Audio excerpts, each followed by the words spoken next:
గంటా శ్రీనివాసరావు మాజీ మంత్రి, ప్రస్తుతం తెలుగుదేశం పార్టీ నాయకుడు, భీమిలి నుంచి టికెట్ ఆశిస్తున్నారు.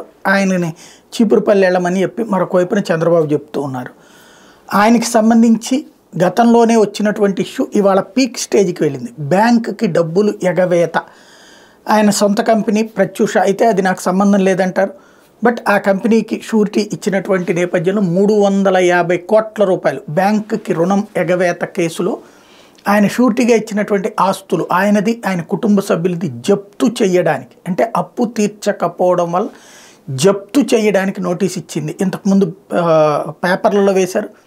అప్పుడు ఆయన సమాధానం చెప్పలేదు, ఇప్పుడు సమాధానం చెప్పట్లేదు. ఓవరాల్గా 350 కోట్ల రూపాయల ఆస్తులు సీజ్, అంటే అన్ని వందల కోట్ల రూపాయలు బ్యాంకు నుంచి డబ్బులు తీసుకున్నారు, వేరే పర్పస్కి వాడేసుకున్నారు.